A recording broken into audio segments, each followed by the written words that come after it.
TV 24 horas.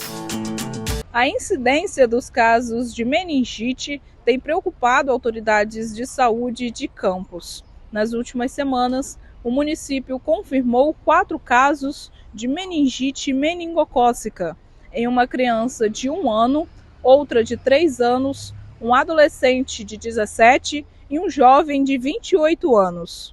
Só este ano, de janeiro a agosto, já foram somados 15 casos de meningite. 2 deles evoluíram para óbitos. Deste número, 4 deles são da forma mais grave, que é a meningite meningocócica. O paciente de 3 anos continua internado na UTI pediátrica. De acordo com a Secretaria de Saúde, o município segue intensificando a vacinação e adotando novas medidas.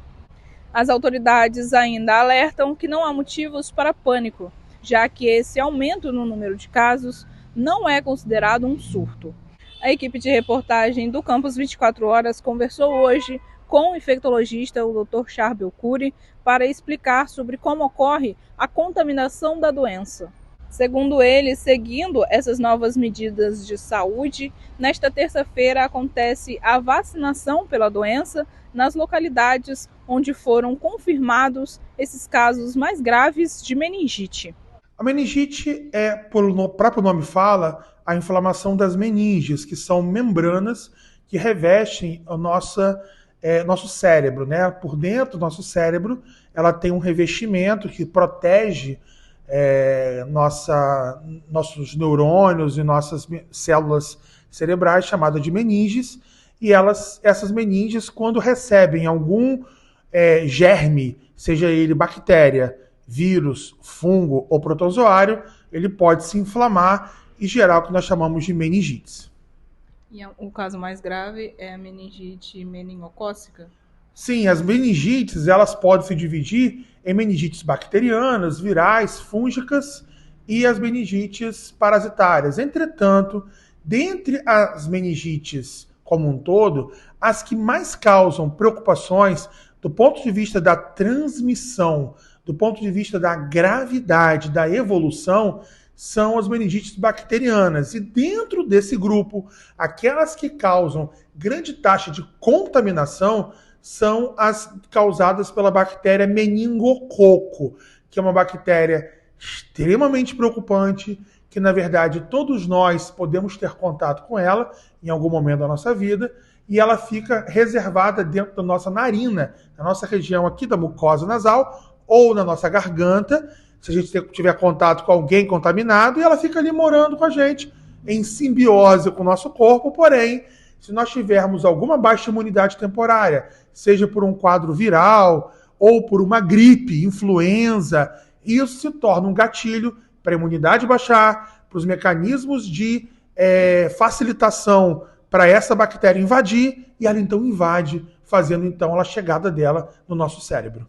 E como que acontece essa contaminação? A contaminação ela acontece muitas vezes por lugares de alta concentração de pessoas e com muitas vezes problemas em relação à higiene.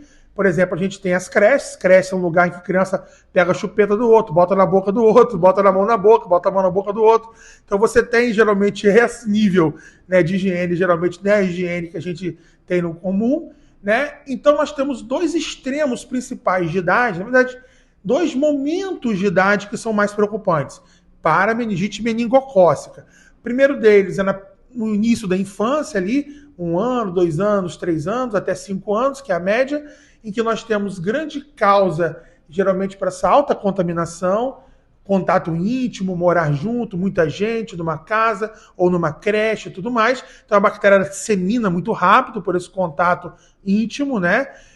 E depois na adolescência, onde na adolescência a gente vai ver uma alta taxa de transmissão, são crianças que muitas vezes, às vezes diminui até o seu nível de higiene, estão muitas vezes em escolas fechadas, estão em alojamentos esportivos e tudo mais. Isso é até mais comum, até fora do Brasil, Estados Unidos, Europa, em que o estudante fica lá numa escola muito tempo morando, né? E aí você tem alta taxa de transmissão também. Mas no Brasil também é importante. Por quê? Porque as meningites meningocócicas, a bactéria é dividida em sorogrupos de letrinhas, que são principais, né, no Brasil, a letra B, então meningite C, BB de bola, a meningite C, a meningite Y e a meningite W. Então, dessas 4, quais que são aquelas que mais preocupam a gente? A B, e a C e a W. Então, essas 3 são as que mais causam casos. E aí, isso também se divide de acordo com a faixa etária. Então, se a gente pegar todo mundo, do neném até o idoso, qual que mais preocupa? Meningite C.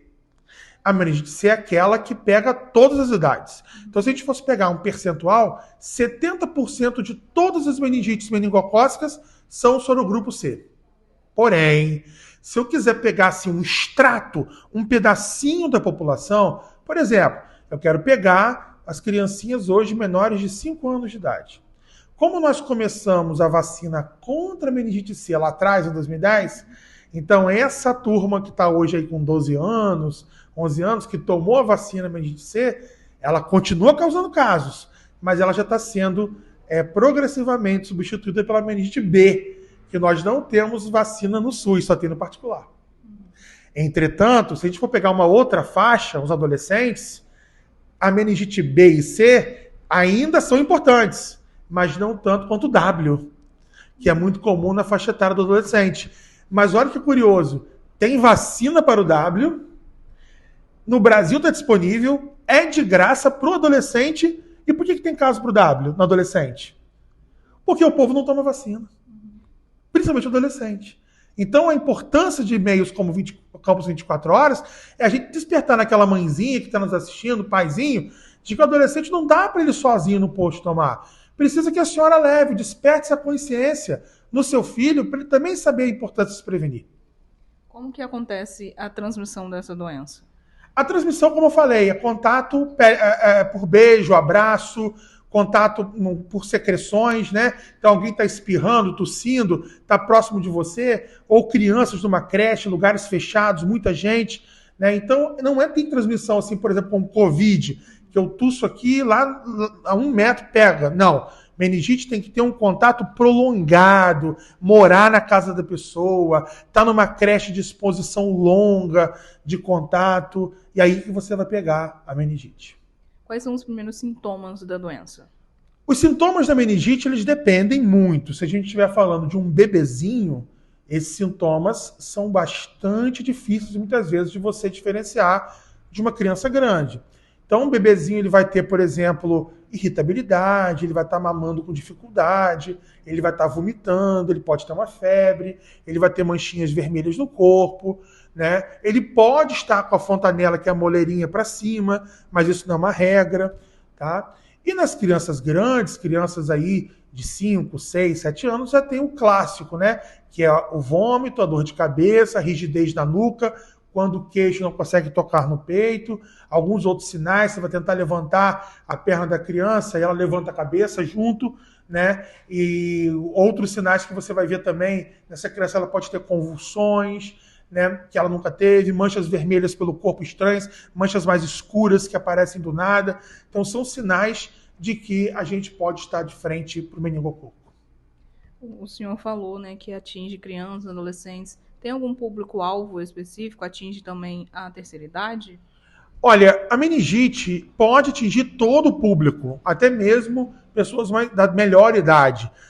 Entretanto, eles gostam mais da população que tem alta taxa de transmissão, que são os indivíduos mais jovens. Entretanto, devemos considerar que pessoas que têm, pela sua natureza, graus de baixa imunidade, então aí sim, pessoas que vivem com HIV, pessoas oncológicas, pessoas que têm doença falciforme, entre outras deficiências imunológicas, elas têm que estar com o seu cartão de vacina muito bem protegido, né? Doentes renais crônicos, doentes reumatológicos, esses doentes que são acompanhados muitas vezes por uma equipe de proteção muito importante, né? De médicos e equipe multidisciplinar. Procure saber sobre vacina da meningite, que é muito importante, porque essas pessoas muitas vezes têm alguma falha da imunidade e o meningococo aproveita dessa falha da imunidade. O que pode ser feito para prevenir esses casos? Bem, a prevenção muitas vezes se dá através de não apenas a vacinação para a meningite, que tem a vacinação específica, faltou falar também do grupo profissionais de saúde. Nós, profissionais de saúde, estamos sempre muito expostos, né? E inclusive é uma faixa de profissionais que são sempre expostos a tudo, né? Covid, a tudo que você imaginar. Mas não podemos esquecer que outra proteção também são as vacinas para doenças respiratórias. Pois, conforme eu falei, a meningite ela precisa muitas vezes de um gatilho para ela invadir. Saiu um estudo recentemente, publicado na Europa, dizendo que nos indivíduos que não foram vacinados para influenza, para gripe, são aqueles que tiveram mais taxa de meningite. Por quê? Porque eles tiveram gripe mais forte, a gripe invadiu e permitiu que o meningococo invadisse a pessoa fazendo meningite. Então a vacinação para doenças respiratórias, Covid, gripe, pneumonia e outras são importantes aliadas para a prevenção da meningite. Aqui em Campos, neste ano foram confirmados 15 casos, né? Esses casos preocupam as autoridades? Quais medidas estão sendo adotadas? O que preocupa, na verdade, não é só a quantidade do caso, é saber que esse número de casos ele se elevou de uma maneira muito rápida em um período curto de tempo. Então, o conceito de surto ele precisa de ter uma definição matemática. O que nos assustou como Secretaria de Saúde foi que, em um período de 3 semanas, uma janela de 3 semanas, apareceram 4 casos da mesma meningite meningocócica, do tipo C, que é muito contagiosa. E o que chamou a atenção foram 4 casos completamente diferentes de pessoas não relacionadas, ou seja, ninguém se conhecia, em lugares de campos com 80 quilômetros de distância, né, mostrando que a virulência, que o agente está na cidade e está contaminando. Então essa é a lição que a gente tem. Por isso que a gente rapidamente deflagrou uma ação de conversar com o Estado para pedir mais doses de vacina e também com o Ministério da Saúde, que prontamente nos atendeu. Então, assim, é sinal de prestígio para o município conseguir de um dia para o outro uma reunião com toda a equipe técnica do Ministério da Saúde que nos atendeu e falaram assim, olha, vocês não têm um surto ainda, mas pode ter. Então, de frente para isso, o Ministério da Saúde foi e enviou para Campos um reforço de doses, que é o que nós vamos fazer agora nesse reforço de vacinação de crianças para que a gente possa aumentar a proteção de meningite, principalmente nos lugares que foram acometidos. Então, como o senhor mesmo falou, vai ter agora um reforço da vacinação. Como que ela vai acontecer, a partir de quando e qual o público? A vacinação já está sendo organizada, vai se iniciar e ela vai acontecer principalmente nos locais onde nós temos os casos, né? E esse desenho foi feito não por mim, Charbel, nem pela Secretaria de Saúde, foi feito pela Secretaria de Saúde de Campos em conjunto com a equipe técnica do Governo do Estado e do Ministério da Saúde. Então, foi uma decisão tripartite. Não foi uma decisão da minha cabeça, né? Mas foi uma decisão com várias cabeças juntas que pensamos assim. Veja bem, quando a gente não tem um surto, a gente tem um estado hipervirulento, ou seja, a gente está tendo muitos casos que ainda não viram um surto. Não viraram um surto. Para ter um surto em Campos, tem uns 40 casos, por exemplo, né, nesse período de tempo. Então, como que funciona esse processo? Primeiro, a gente chega naquela comunidade e fala assim, quem é elegível para tomar vacina? Elegível são as crianças abaixo de 10 anos de idade, que tem que ter pelo menos uma dose de meningite C, entre 5 anos e 10 anos. Abaixo disso tem que estar com o cartão completo, meningite C. E entre 11 anos e 14 anos, tomar a vacina do SUS ACWY adolescente. Esse é o mínimo que a gente tem que fazer. Só que esse mínimo, quando você vai ver as estatísticas do Ministério da Saúde, está dando 55% de cobertura. Então, para cada 100 crianças e adolescentes que deveriam estar vacinados, somente 55 vacinaram. Então, para eu começar a conversar sobre surto, eu tenho que primeiro ter 90% de cobertura. Então, o objetivo dessa campanha é a gente chegar e fortalecer nesses locais que a gente sabe que ali está circulando o meningococo, vamos começar por ali. E assim por diante, aparecendo novos casos, a gente vai circulando, porque em paralelo com essa estratégia, o Saúde na Escola está toda semana indo de escola em escola, atualizando o cartão de vacina das crianças. Então, Esse movimento é um movimento em tiro curto, que está sendo feito nos lugares dos casos, mas desde lá atrás, em 2022, de março de 2022, quando a gente começa a vacinar Covid nas escolas, nós levamos também a rotina para as escolas e esse movimento não acabou, tá? Até agora. Então agora, por último, né, destaca a importância da vacinação, faz esse momento para o povo. Vamos lá. Existem 4 estratégias que mudaram a vida das pessoas ao longo dos últimos 300 anos. Primeiro deles, saneamento básico, né? A gente consegue viver hoje graças ao saneamento básico. Água potável, esgoto. Segundo movimento que mudou a vida das pessoas, antibiótico. Antes do antibiótico a gente morria, agora a gente não morre mais, né, de doença. Terceiro deles, leite materno, que estamos no mês, né, agosto do agosto dourado. Então leite materno salva vidas. E o último deles, a vacina. As vacinas, elas são a diferença entre a vida e a morte. Então, a gente quer aqui conscientizar. A decisão é sempre individual. Ninguém vai forçar ninguém. A gente não está aqui em 1904 na revolta da vacina, né, que era obrigatório, senão era preso. A gente aqui quer sugerir que as pessoas protejam sua vida, que tenham qualidade de vida se vacinando, porque as vacinas são seguras, elas são eficazes e são a diferença entre a vida e a morte. Portanto, vacine-se. Para mais informações, acesse o nosso site TV Campus 24 horas. Yasmin Lima para o Plantão TV 24 horas. TV 24 horas.